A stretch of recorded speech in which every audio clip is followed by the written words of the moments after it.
معزز و مکرم سامعین حضرات، السلام علیکم ورحمۃ اللہ تعالی وبرکاتہ۔ الحمد للہ وکفی وسلام علی عبادہ الذین اصطفی،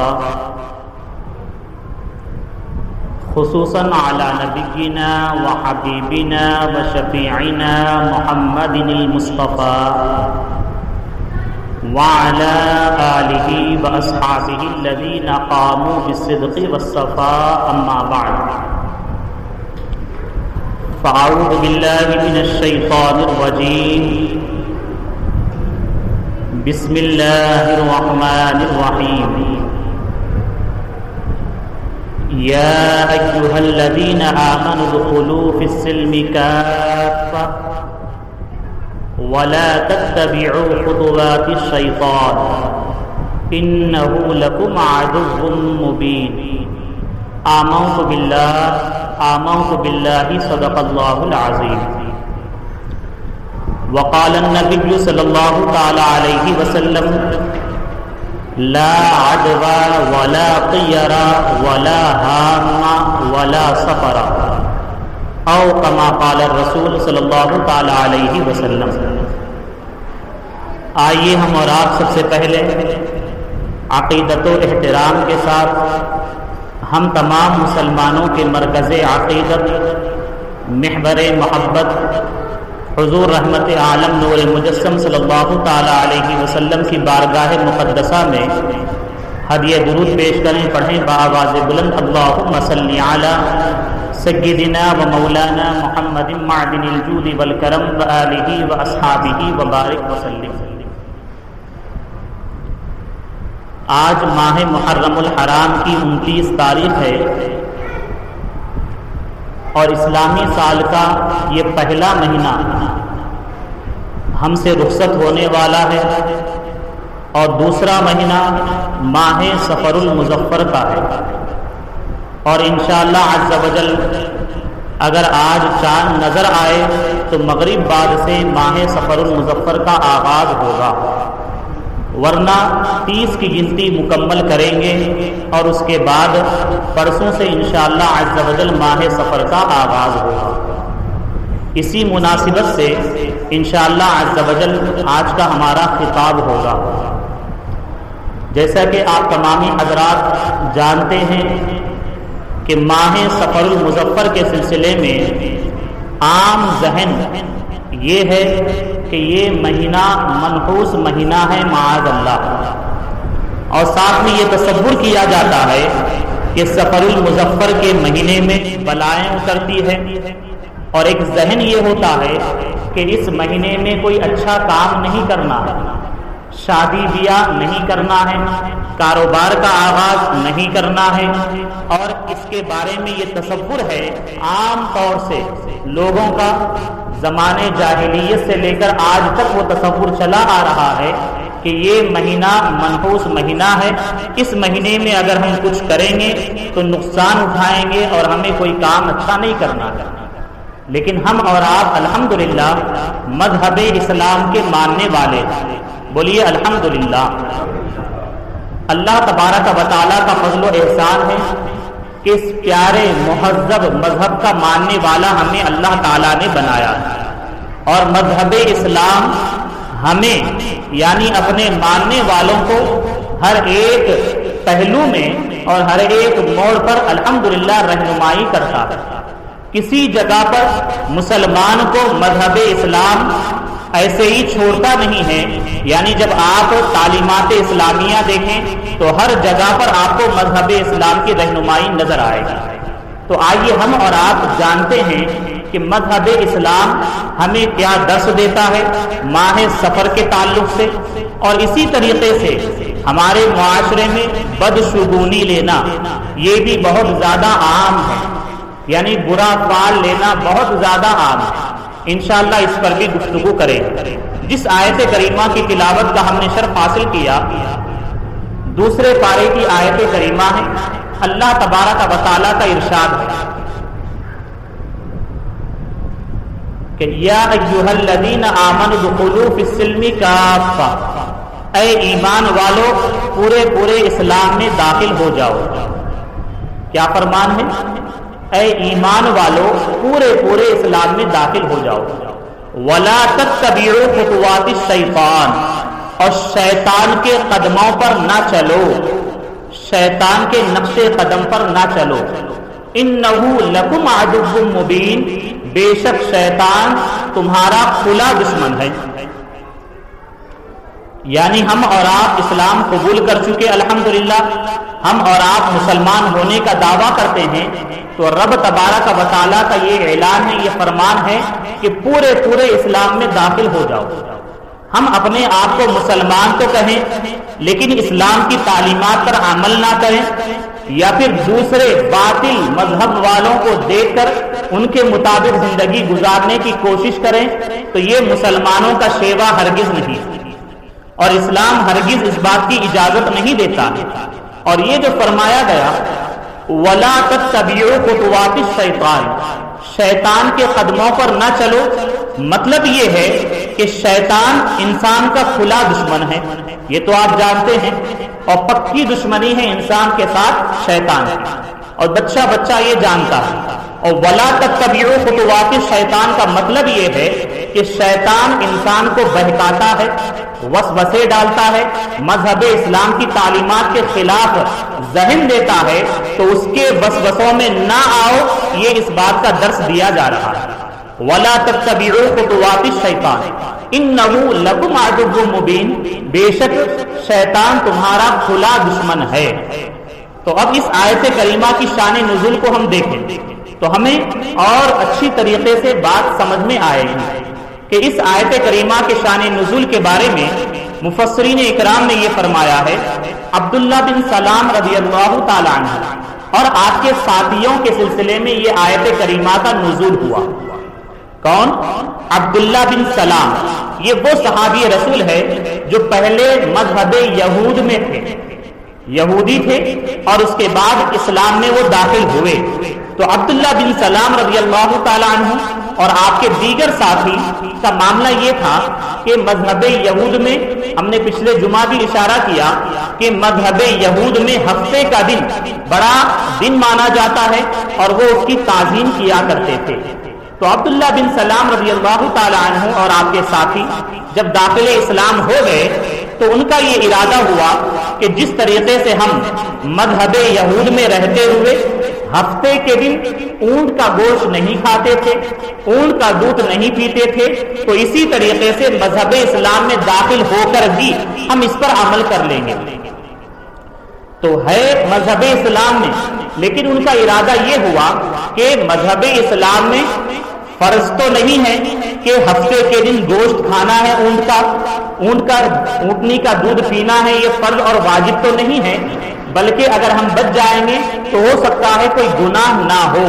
ان کا یہ ارادہ ہوا اور انہوں نے اس بات پر عمل کیا، تو رب تبارک و تعالیٰ کی جانب سے اس آیت کریمہ کا نزول ہوا۔ تو معلوم یہ ہوا کہ اگر ہم اپنے آپ کو مسلمان کہتے ہیں اور ہم داخل اسلام ہو چکے ہیں تو اب ہمیں پورے طور پر مذہب اسلام کی تعلیمات کے مطابق ہی عمل کرنا ہے۔ حالانکہ وہاں پر معاملہ کیا تھا؟ معاملہ وہاں پر یعنی گوشت نہ کھانے کی وجہ سے ان سے کوئی گناہ نہیں ہو رہا تھا، لیکن ان کی جو نیت تھی کہ ہم اس پر بھی عمل کر لیں گے اور اس پر بھی عمل کر لیں گے، رب تعالیٰ کو یہ پسند نہیں آیا۔ تو ہمیں اور آپ کو بھی چاہیے کہ آج ہمارے معاشرے کا جب ہم جائزہ لیتے ہیں تو معلوم یہ ہوتا ہے کہ ایک دو نہیں، بہت ساری ایسی رسمیں ہیں جو غیر مذہب والوں کے درمیان میں رہتے ہوئے مسلمان اسے اپنا چکے ہیں، اور دور دور تک بھی مذہب اسلام سے اس کا کوئی تعلق اور واسطہ نہیں ہے۔ تو ہمیں اور آپ کو چاہیے کہ ہم مذہب اسلام کے مطابق عمل کریں اور جو مذہب اسلام کی تعلیمات ہے اس کے مطابق زندگی گزاریں، تب جا کر ہم کامیاب مسلمان بنیں گے۔ اور ایسا ہرگز نہیں ہوگا یعنی آپ یہ پسند کر لیں، آپ یہ چاہ لیں کہ ہم اس پر بھی عمل کر لیتے ہیں، اس پر بھی عمل کر لیتے ہیں، تو یہ مذہب اسلام کو پسند نہیں ہے، اللہ تبارک و تعالیٰ اور اللہ کے رسول کو پسند نہیں ہے۔ اور ایک حدیث شریف آپ کے سامنے ہم بیان کرتے ہیں، حضرت سیدنا فاروق اعظم رضی اللہ تعالی عنہ، سبحان اللہ، آپ کس عظیم مرتبے کے صحابی ہیں وہ آپ جانتے ہیں، اور فاروق اعظم رضی اللہ تعالی عنہ ایک مرتبہ بارگاہ رسول علیہ الصلوۃ والسلام میں توریت شریف لے کر حاضر ہوئے۔ توریت وہ مقدس اللہ تبارک و تعالیٰ کی کتاب ہے جو اللہ تعالیٰ نے حضرت موسیٰ علیہ السلام پر نازل فرمائی۔ تو توریت کا نسخہ لے کر بارگاہ رسول میں حاضر ہوئے اور پھر سرکار علیہ الصلوۃ والسلام کی بارگاہ میں عرض کیے کہ یا رسول اللہ صلی اللہ تعالی علیہ وسلم، یہ توریت کا نسخہ ہے، میں اسے پڑھتا ہوں آپ کے سامنے۔ توریت کا نسخہ ہے، جب آپ نے کہا سرکار خاموشی اختیار فرمائے، اور اس کے بعد جب وہ پڑھنے لگے تو سرکار علیہ الصلوۃ والسلام کے رخ انور، چہرے اقدس پر ناراضگی کے اظہار ظاہر ہو گئے۔ سرکار فاروق اعظم رضی اللہ تعالیٰ عنہ کیونکہ کتاب میں دیکھ رہے تھے، چہرے انور کا ملاحظہ نہیں فرما رہے تھے، ابو بکر صدیق رضی اللہ تعالیٰ عنہ ساتھ میں موجود تھے، تو آپ نے اشارہ کیا کہ اے عمر، تم پر جو ہے رونے والیاں روئیں، دیکھو سرکار علیہ الصلوۃ والسلام کے چہرے انور پر غضب کا اظہار ہو رہا ہے، جلال کا اظہار ہو رہا ہے۔ فاروق اعظم رضی اللہ تعالیٰ عنہ فوراً پڑھنا بند کر دیے، چہرے مصطفیٰ کو دیکھے اور دیکھنے کے بعد اپنے معافی کا آپ نے اظہار فرمایا، اور دیکھیے انداز کتنا پیارا ہے۔ فوراً فاروق اعظم رضی اللہ تعالیٰ عنہ سرکار علیہ الصلوۃ والسلام کو منانے کے لیے یہ فرماتے ہیں، اعوذ باللہ من غضب اللہ و غضب رسولہ۔ آپ جانتے ہیں کہ ناراض کون ہوئے؟ رسول اللہ صلی اللہ تعالیٰ علیہ وسلم ناراض ہوئے، لیکن فاروق اعظم رضی اللہ تعالیٰ عنہ فرماتے ہیں، میں اللہ تعالیٰ کی پناہ مانگتا ہوں اللہ تعالیٰ کے غضب اور اللہ کے رسول کے غضب سے۔ معلوم ہے، یعنی یہ درس ہم کو دیا جا رہا ہے، اگر پیارے مصطفیٰ ناراض ہو گئے تو سمجھ جاؤ رب تعالیٰ بھی ناراض ہو جائے گا۔ تو فاروق اعظم رضی اللہ تعالی عنہ نے یہ فرمایا، اور اس کے بعد یہ کہا رضینا باللہ ربن، کہ ہم اللہ تبارک و تعالیٰ کے رب ہونے پر راضی ہیں، اور اس کے بعد آپ نے فرمایا وبالاسلامی دینا، اور اسلام کے دین ہونے پر راضی ہے، وبمحمد النبی، اور محمد صلی اللہ تعالی علیہ وسلم کے نبی ہونے پر راضی ہے۔ اس کے بعد پھر نبی کریم علیہ الصلوۃ والسلام کے الفاظ مبارکہ سماعت فرمائے۔ آپ یہ کہتے ہیں کہ سن لو، جس کی قبضے قدرت میں محمد کی جان ہے، قسم خدا کی اگر موسیٰ علیہ السلام ابھی سامنے موجود ہوں اور نمودار ہو جائیں، اور تم اگر موسیٰ علیہ السلام کی پیروی کرو گے تو تم گمراہ ہو جاؤ گے۔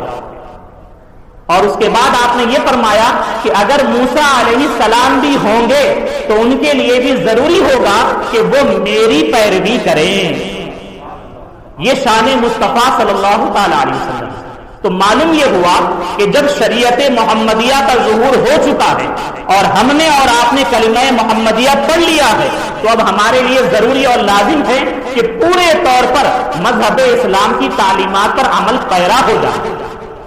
مسلمان جب ہم نے اپنے آپ کو کہہ لیا تو ایسا کوئی عمل نہ کریں جس کی وجہ سے ہمارے اسلام کی تعلیمات پر بھی حرف آتا ہو، یا پھر لوگ دیکھ کر یہ کہنے پر مجبور ہوتے ہو کہ یہ مسلمان ہیں اور ایسا ایسا عمل کرتے ہیں۔ تو ہمارا عمل مکمل مذہب اسلام کے مطابق ہونا چاہیے۔ اور جس حدیث شریف کا ہم نے ذکر کیا خطبے میں، نبی کریم علیہ الصلوۃ والسلام کا فرمان ہے، لا عدوا ولا طیرہ ولا حام ولا سفرا۔ لا عدوا، یہاں پر نبی کریم علیہ الصلوۃ والسلام نے یہ فرمایا کہ کوئی بیماری متعدی نہیں ہوتی، یعنی ایک انسان سے دوسرے انسان میں اڑ کر نہیں لگ جاتی۔ ایک تصور زمانے جاہلیت میں بھی یہ تھا۔ زمانے جاہلیت سے مراد یہ ہے کہ مذہب اسلام آنے سے پہلے اہل عرب کا، عرب والوں کا جو دور اور زمانہ گزرا وہ زمانے جاہلیت کہلاتا ہے، اور اس میں جہاں بہت سارے گمراہ باتیں رائج تھی، ان میں سے ایک یہ بھی عمل تھا کہ وہ یہ تصور کرتے تھے کہ بیماری بغیر اللہ تعالیٰ کے مشیت اور ارادے کے ایک سے دوسرے کو لگ جاتی ہے۔ تو مذہب اسلام نے اس کا رد کر دیا اور یہ فرمایا لا عدویٰ کہ بیماری متعدی نہیں ہوتی۔ ایک حدیث شریف میں یہ بھی الفاظ ہے کہ جب آپ نے یہ فرمایا تو ایک اعرابی، ایک دیہات کے رہنے والے صحابی نے عرض کیا کہ یا رسول اللہ صلی اللہ تعالی علیہ وسلم، آخر کیا وجہ ہے کہ ہم اونٹ کو جب چراگاہ میں دیکھتے ہیں تو کسی اونٹ کو ہرن کی طرح بڑا کودتا ہوا، اچھلتا ہوا، تندرست جو ہے پاتے ہیں، لیکن جب وہ اونٹ کسی کھجلی والے اونٹ کے ساتھ مل جاتا ہے تو اس میں بھی وہ بیماری آ جاتی ہے۔ یعنی وہ اس بات کا اظہار کرنے کی کوشش کرنے لگے کہ اونٹ اچھا خاصا ہوتا ہے، تندرست ہوتا ہے، لیکن خارشی اونٹ، بیماری کھجلی والے اونٹ کے ساتھ جب جا کر وہ ملتا ہے تو اس میں بھی بیماری آتی ہے۔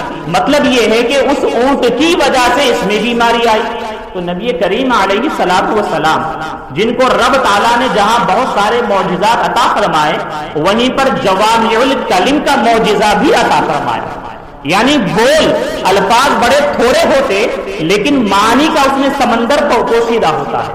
سرکار علیہ الصلوۃ والسلام نے فرمایا فمن عاد الاول، تو پہلے والے کو کس نے بیماری لگائی؟ نہیں سمجھے آپ؟ مطلب یہ ہے کہ آپ کا کہنا یہ ہے کہ پہلے تو ایک اونٹ بڑا تندرست ہوتا ہے، وہ اونٹ کسی بیماری والے اونٹ کے ساتھ جا کر مل گیا تو یہ بھی بیمار ہو گیا، تو پہلا جو بیمار اونٹ تھا اس کے اندر کہاں سے بیماری لگ گئی، اس میں بیماری کہاں سے آئی؟ تو بتانے کا مقصد یہ ہے کہ اللہ تبارک و تعالیٰ قادر مطلق ہے، اللہ تبارک و تعالیٰ خالق کائنات ہے، اللہ تعالیٰ ہی نے شفا کو بھی پیدا کیا ہے، اللہ تبارک و تعالیٰ ہی نے بیماری کو بھی پیدا کیا ہے۔ جب رب تعالیٰ کی مشیت ہوتی ہے تو کوئی بیمار ہو جاتا ہے، اب رب تعالیٰ چاہے تو اس کے اثرات کے ذریعے سے اگر دوسرا بیمار ہونا ہے تو یقیناً وہ بیمار ہوتا ہے، تو سبب جو ہے اگرچہ وہ بن جائے لیکن وہاں پر بھی رب تعالیٰ کی مشیت ہی کار فرما ہوتی ہے۔ اس کو اور آسان کرتے ہیں، یعنی مطلب یہ ہے کہ ایک شخص بیمار ہے، آج کل بھی اتنی دنیا ترقی کر لی ہے، اس کے باوجود بھی ایک ذہن یہی دیا جاتا کہ کسی کو چیچک ہو گیا، کسی کو کوئی بیماری ہو گئی، اب اس کے قریب نہ جائیں اس لیے کہ وہ بیماری اس کو لگ جائے گی۔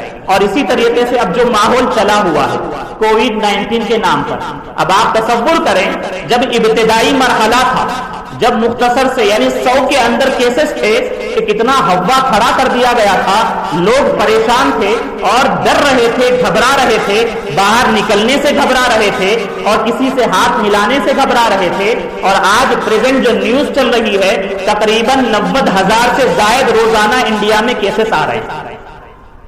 لیکن کون سی چیز ہے جو آپ کو باہر نکلنے کے لیے مجبور کر رہی ہے؟ اور آخر کیا وجہ ہے؟ پہلے جیسا خوف آپ میں نہیں رہا۔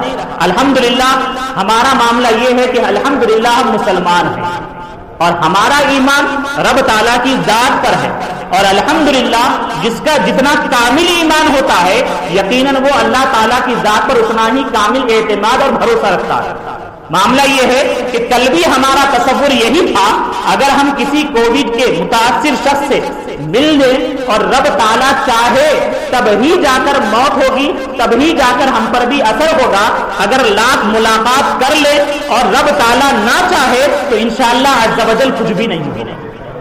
اور یہ حقائق ہے، یعنی آپ اگر اس پر ریسرچ کریں اور اپنے مسلم معاشرے میں دیکھیں تو الحمدللہ ہمارے مسلمان بھائیوں کے گھروں میں کئی ایک متاثر ہوئے، لیکن آپ تصور کریں اگر ان کو جو متاثر ہو گئے، جیسے کہ بہت سارے لوگوں کے بارے میں آپ نے سنا ہے کہ یعنی کوئی متاثر ہو گیا تو اب کوئی اس کے قریب نہیں جا رہا ہے، اب اس کے کوئی خیال نہیں کر رہا ہے، اس کی بیمارداری نہیں کر رہا ہے۔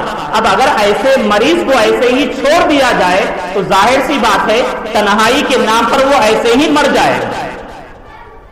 اگر نبی کریم علیہ الصلوۃ والسلام کے یہ فرامین موجود نہ ہوتے تو یقیناً معاملات یہ ہوتے کہ مسلمان معاشرے میں بھی یہی ہوتا کہ لوگ چھوڑ دیتے اور تنہائی کے نام پر بیماری میں مبتلا ہو کر وہ مر جاتا۔ لیکن الحمدللہ مسلمان رب تعالیٰ کی ذات پر اعتماد و بھروسہ رکھتے ہیں اور ان کا ایمان کامل یہ ہے کہ وہ اللہ تبارک و تعالیٰ ہی کی ذات ہے جو بیماری بھی دینے والی ہے، یقیناً وہی ذات ہے جو شفا بھی دینے والی ہے۔ تو یقیناً ہمیں اور آپ کو چاہیے کہ ہم اس پر کامل اعتماد و بھروسہ رکھیں۔ تو سرکار علیہ الصلوۃ والسلام نے فرمایا، یہاں پر ہم کو یہی درس دیا، لا عدوا، بیماری متعدی نہیں ہوتی۔ مطلب یہ ہے، یعنی آپ اس کو یہ بھی سمجھ لیں، ایسا نہ سمجھیں آج ڈاکٹرز طبیب اتنا کہہ رہے ہیں کہ ہاں ملنے کی وجہ سے ہوتی ہے، تو یہاں پر تھوڑا سا آپ غور کریں گے تو آپ کو سمجھ میں آئے گا کہ ہاں ایک انسان ہے، جس طریقے سے ڈاکٹرز نے کہا ہے کہ جب وہ بات کرتا ہے تو اس کے منہ میں سے کچھ جراثیم کا ظہور ہوتا ہے، وہ جراثیم نکلتے ہیں۔ اب اگر وہ جراثیم کچھ دیر تک ہوا میں رہتے ہیں، اگر وہ جراثیم کا اثر سامنے والے پر ہوتا ہے تو یقیناً وہ بھی بیمار ہوگا۔ تو ہم بھی یہ کہتے ہیں کہ یقیناً اگر ان جراثیم کے ذریعے سے رب تعالیٰ یہ چاہے کہ ہاں سامنے والا اس جراثیم کے سبب سے بیمار ہو تو یقیناً وہ بیمار ہوگا۔ تو ہمیں اور آپ کو چاہیے کہ ہم مذہب اسلام کی تعلیمات کو سمجھیں۔ تو سرکار علیہ الصلوۃ والسلام نے یہاں پر ہم کو یہی فرمایا۔ ہاں ایک حدیث مبارکہ میں یہ بھی ہے کہ فرّا من المجذوم، کہ تم کوڑ والے مریض سے بھاگو، ایسے بھاگو جیسے کہ تم شیر سے بھاگتے ہو۔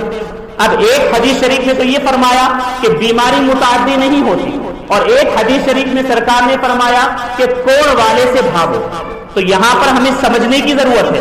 اور ایک بڑی پیاری حدیث مبارکہ ہے، سرکار کا خود عمل ہے کہ ایک شخص آپ کی بارگاہ میں کوڑ والا آیا تو سرکار علیہ الصلوۃ والسلام نے ایک ہی تھالے میں خود بھی کھانا تناول فرمایا اور اسے بھی کھانے کی دعوت دی۔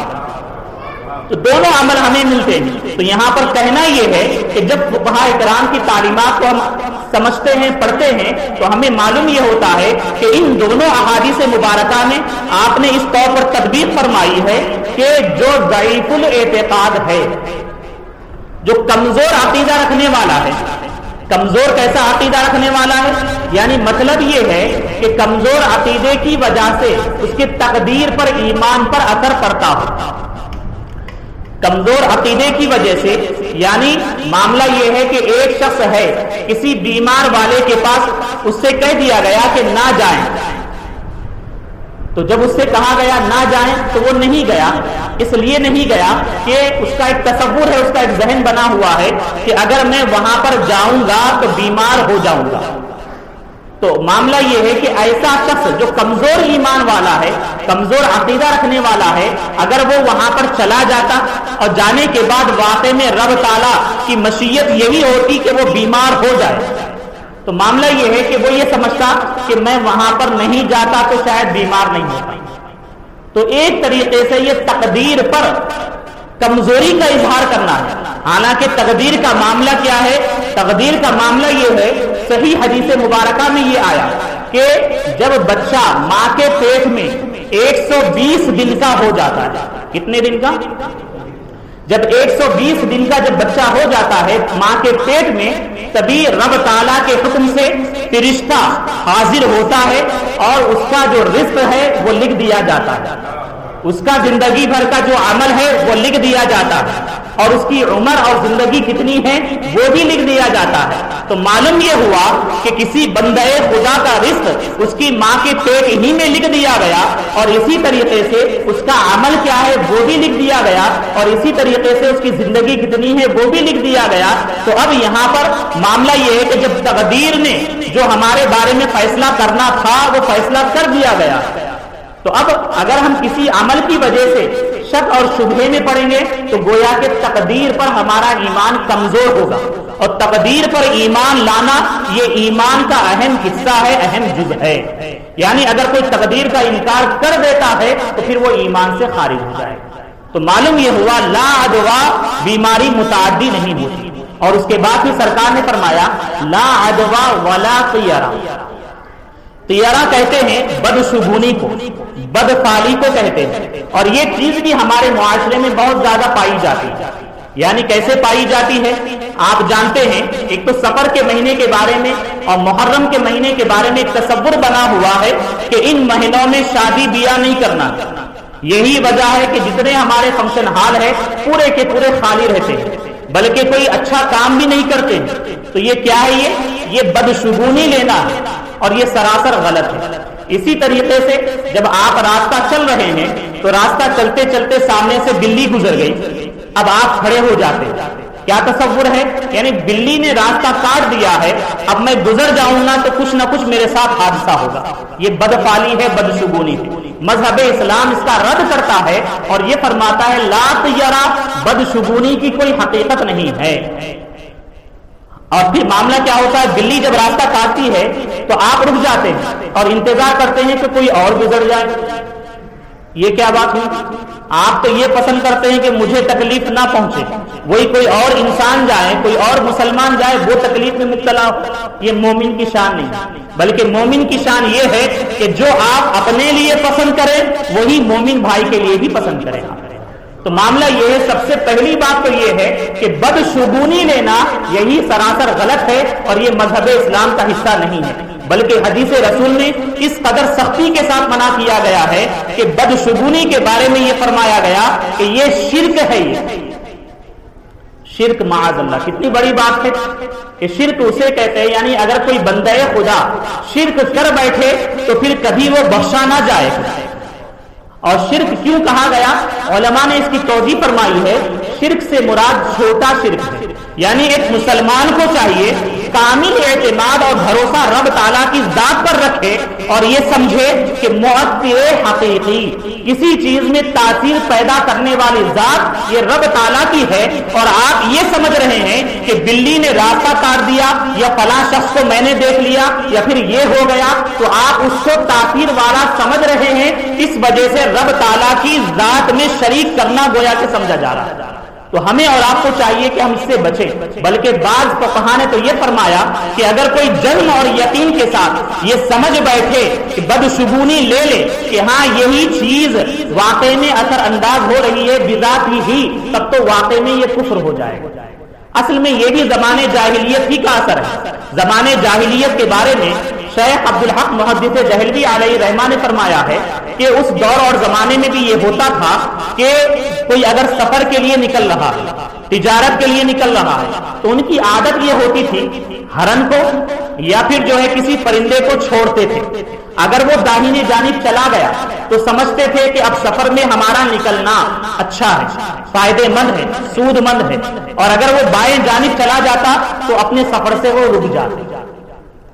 تو یہ زمانے جاہلیت کا اثر ہے۔ تو اس کے بارے میں سرکار نے فرما دیا کہ نفع اور نقصان پہنچانے والی ذات جو ہے یہ رب تعالیٰ کی ہے، خالق کائنات کی ذات ہے۔ اگر تم اسے نفع اور نقصان سمجھو گے اور اس کی وجہ سے نفع اور نقصان حاصل ہوا سمجھو گے، یہ سراسر غلط ہے اور مذہب اسلام اس کا رد کرتا ہے۔ تو ولا طیرہ، لیکن ایک بات ہے، بدشگونی کے مقابلے میں نیک شگون ہے، اچھا شگون لینا، نیک فالی لینا، یہ مذہب اسلام میں جائز ہے۔ نیک فالی لینا مذہب اسلام میں جائز ہے، یعنی جیسے کہ آپ کوئی بات کر رہے ہیں آپس میں، کسی کاروبار کے سلسلے میں بات کر رہے ہیں، وہیں پر جو ہے اذان شروع ہو گئی تو آپ نیک شگون لے سکتے ہیں، الحمدللہ یہ کام میرے لیے اچھا رہے گا۔ نیک شگون لینا اچھا ہے، یعنی آپ جو ہے کسی کو کسی کام کی وجہ سے آپ نے متعین کیا، آپ اس کو بھیجنے والے ہیں، جب اس کا نام پوچھا گیا تو اس نے کہا میرا نام محمد ہے، تو اس مبارک نام کی برکت سے آپ نیک شگون لے سکتے ہیں، انشاءاللہ میرا یہ کام پورا ہو جائے گا۔ نبی کریم علیہ الصلوۃ والسلام کی بھی یہ عادت کریمہ رہی، کبھی آپ کسی کو کہیں پر بھیجتے تو آپ اس کا نام پوچھتے، بڑا پیارا نام ہوتا، اچھا نام ہوتا تو آپ اس سے نیک فال لیتے، تو پتہ یہ چلا مذہب اسلام میں نیک فال لینا، اچھا شگون لینا یہ تو جائز اور درست ہے، بد فالی لینا، برا شگون لینا یہ جائز نہیں ہے۔ اس کے بعد سرکار نے فرمایا ولا حامہ، مطلب یہ ہے کہ اس کے بارے میں علماء نے یہ فرمایا کہ حامہ سے مراد ایک جانور ہے، اور شیخ عبدالحق محدث دہلوی علیہ رحمہ نے اس کے بارے میں یہ فرمایا کہ زمانے جاہلیت میں اہل عرب یہ تصور کرتے تھے کہ کوئی شخص مر گیا تو اس کی کھوپڑی سے ایک جانور نکلتا ہے، اس کے سر سے ایک جانور نکلتا ہے اور وہ جانور چلاتے رہتا ہے، پکارتے رہتا ہے، یہاں تک کہ اس کا جو قاتل ہوتا ہے وہ مر جائے تب جا کے وہ خاموش ہوتا ہے۔ یہ زمانے جاہلیت کا ایک تصور ہے۔ اب یہ جو ٹیکنالوجی کا دور ہے، ترقی یافتہ دور ہے، تو اس میں بھی معاملہ یہ ہے کہ آپ جانتے ہیں کہ کسی کے گھر پہ الو آ کر بیٹھ جائے، تب آپ کیا سوچتے ہیں؟ کوئی تو کوئی جانے والا، کسی کا کچھ نہ کچھ حادثہ ہونے والا ہے. تو یہ سراسر غلط ہے. مذہب اسلام نے ہمارے پیارے آقا صلی اللہ تعالی علیہ وسلم جو غیب داں نبی ہیں، آپ نے 1400 سال پہلے ہی فرما دیا ولا ہامہ، یہ الو کا یا پھر کسی پرندے اور جانور کا کوئی تصور نہیں ہے. اس کا بھی آپ نے رد فرما دیا. اور اس کے بعد پھر سرکار نے فرمایا لا سفرا، سفر کی کوئی حقیقت نہیں ہے. یعنی جو تصور لوگ رکھتے ہیں، اس کے بارے میں بھی زمانے جاہلیت میں یہ تصور تھا کہ سفر کا مطلب یہ ہے کہ انسان کے پیٹ میں ایک کیڑا ہوتا ہے، اور بات تو یہ کہے کہ ایک سانپ ہوتا ہے خاص، اور وہ جو ہے جب ڈستے رہتا ہے یا اس کو کاٹتے رہتا ہے تو انسان کو بھوک لگتی ہے، اور وہ اتنا کھاتا ہے کہ بہت زیادہ کھانے لگتا ہے، یا پھر اس کیڑے کی شدت کی تکلیف کی وجہ سے وہ مر جاتا ہے. یہ زمانے جاہلیت کا تصور ہے. سرکار نے فرما دیا لا سفرا، ایسی کوئی حقیقت نہیں ہے. اب آج کے دور اور زمانے میں معاملہ یہ ہے کہ اس مہینے کو منحوس مہینہ سمجھتے ہیں، اس مہینے میں شادی بیاہ نہیں کرتے ہیں، اس مہینے میں کوئی اچھا کام شروع نہیں کرتے ہیں. یہ سراسر غلط ہے. سرکار علیہ الصلوۃ والسلام کا یہی کلمہ مبارک لا سفرا ان تمام باطل خیالات کا رد کرتا ہے. اور خاص کر 1 تاریخ سے لے کر 13 تاریخ کو، اس کو تو بہت زیادہ منحوس سمجھتے ہیں اور اسے 13 تیزی کہتے ہیں. اور 13 تاریخ کے دن تو کچھ لوگ نکل جاتے ہیں 13 تیزی کر لو 13 تیزی کر لو اس نام سے، اور طرح طرح کے معاملات کرتے ہیں. یہ سراسر غلط ہے. مذہب اسلام ان تمام توہمات کا رد کرتا ہے. ہمیں اور آپ کو بھی چاہیے کہ جب ہم نے اپنے آپ کو مسلمان کہا تو پورے طور پر ہم مذہب اسلام کی تعلیمات پر گامزن ہو جائیں، اور جو سرکار نے فرمایا اس پر یقین کامل رکھیں. شکوک و شبہات آپ کے دل میں رہیں گے تو زندگی بھر آپ وہم میں، شک میں، شبہے میں مبتلا رہیں گے. آپ ایک مرتبہ رب کی ذات پر کامل اعتماد رکھ لیں، پھر اس کے بعد دیکھیں ہر ایک موڑ پر آپ کو کامیابی ہی کامیابی نظر آئے. آپ یہ بتائیے کہ سارے مہینے کس کے ہیں؟ اللہ تعالیٰ کے. سارے دن کس کے ہیں؟ اللہ تعالیٰ کے ہیں. تو پھر سفر کے ساتھ اس قدر جو ہے بے مربتی کا اظہار کیوں کرتے ہیں؟ ہم مسلمان ہیں. ہمیں اور آپ کو چاہیے کہ نیک نیتی کے ساتھ اس مہینے میں ہو یا ماہ محرم میں ہو، کاروبار کے آغاز کرنے کے سلسلے میں آپ کاروبار شروع کیجئے. اب معاملہ یہ ہے کہ تجارت اور کاروبار نہیں کرتے. تصور یہ ہوتا ہے کہ ہاں یہ اس مہینے میں نہیں کرنا چاہیے، لیکن جو کمائی اگر کسی طریقے سے آ جاتی ہے اس کے بارے میں نہیں سمجھتے کہ یہ منحوس ہے، اس کو کسی اور کو دے دیا جائے. سمجھتے نہیں سمجھتے، لے لیتے خوشی خوشی لیتے. تو جب آپ اس پر راضی ہیں کامل طور پر، یعنی رب تعالیٰ نے فرمایا یا ایھا الذین آمنوا ادخلوا فی السلم کافہ، اے ایمان والو پورے اسلام میں داخل ہو جاؤ. تو ہمیں کامل اعتماد رکھنا ہے.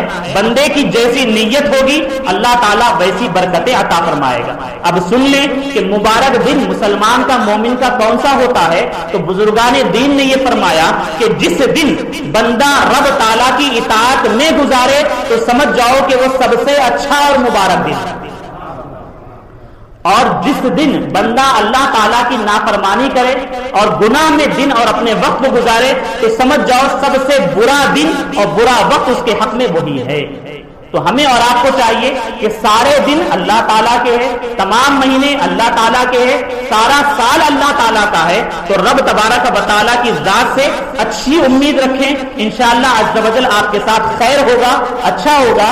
یہی وجہ ہے کہ علماء جب فرماتے ہیں تو اس مہینے کا نام جب لیتے ہیں تو سفر المظفر کہتے ہیں. کیا کہتے ہیں؟ سفر المظفر یا پھر سفر الخیر کہا جاتا ہے. یعنی بھلائی اور کامیابی اور کامرانی والا مہینہ سفر کا مہینہ ہے. اور لوگ عام طور سے کیا کہتے ہیں، گھر کی عورتیں کیا کہتی ہیں؟ 13 تیزی کا مہینہ. اتنا مشہور کر دیے. تو آپ اپنے گھروں سے اس معاملے کو ختم کریں. اور ہر ایک مرد کی اور آدمی کی ذمہ داری ہے کہ جو پیغام آپ یہاں پر جمعہ میں خطاب میں سماعت کریں اپنے گھر والوں تک بھی پہنچائے، تاکہ ہمارے گھر میں بھی دینی ماحول بن جائے اور ہم اور آپ پورے طور پر اسلام کی تعلیمات پر عمل کریں.